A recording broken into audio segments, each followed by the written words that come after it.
afternoon. The 37 essential movements. Movement number 7, the single whip.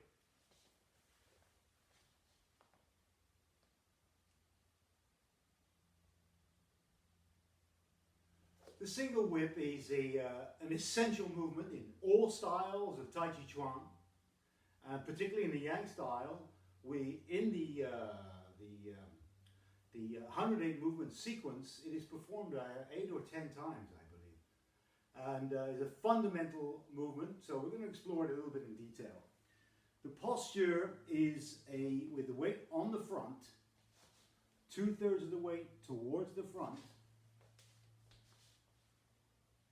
The back in this particular posture is vertical, almost completely vertical.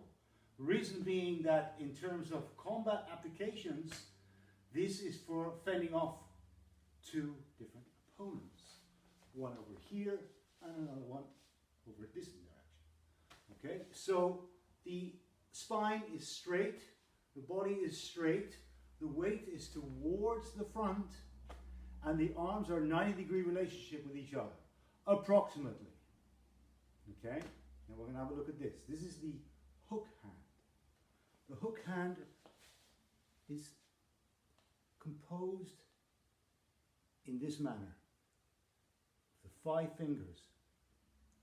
You can see it explored in greater depth on my channel on a video called The Usage of the Hands in Tai Chi. So please check that out if you haven't already. This is the hook hand. There's various applications, both in terms of energy and martial application.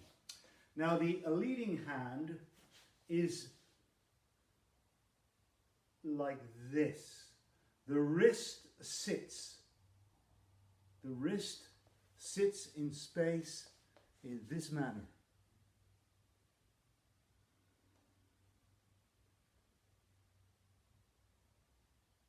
Wrist sits, fingers open.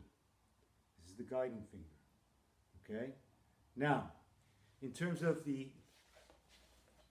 exactly which part of the body would connect with the physical body of an opponent, the movement is not like this, as seen sometimes, or fully like this, as we also see, but rather, if you take these 2 positions and you just relax the hand, you'll find yourself a hand in between those 2. Neither like this, neither like that, but rather here, with the heel of the palm solid. So this is what leads the movement. There. Okay? In profile, like this. From another angle, from another side, like this. So approximately a relationship of 90 degrees. Now, the hands, the 3 correspondences, which I've explained elsewhere, well, I'll explain it one more time. Shoulder, hip together, elbow, knee together, hand, foot together. So in this context, you can see they're pretty much lined up, literally, whereas this side is not the same thing. The alignment is more inside the mind. Well, there is a connection there. But the most important aspects of all connections is the mental one. Okay? So, like this, body straight. Now we practice this on either side in order to balance the body and the energies. And this is a wonderful standing position that can be used as what we call, some people call it standing meditation. An exercise in the circulation of qi, an exercise in the development of pang jing, an exercise in the centering of the mind. So you can practice it like this, and you can stay in this position for a number of minutes, as long as you're comfortable. Okay? So both sides, if possible 5 minutes each side.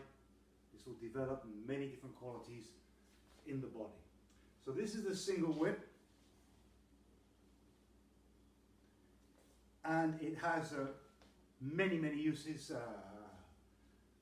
from a martial perspective, and I will try to go into depth in those at some further time. There are many different applications with this particular move. But also, it opens the lungs and creates a circulation of the energy in the body, an expansive chi. Opens and expands. So this is a wonderful exercise for the health, for the mental concentration, and eventually as a combat technique. That, my friends, is the single whip. So if this is a value, we'll move on very shortly to the 8th in the series of 37 movements, which will be the raise the hands, or the pipa, like this, which works on a different energy, compact, as opposed to single whip, which is expansive. And actually, the origins of Tai Chi, according to my master, he said they began the sequences, putting together everything together, began with the single whip and the pipa. One is compact, and one is expansive energy. So that's a single whip, and thank you for your attention. Good day.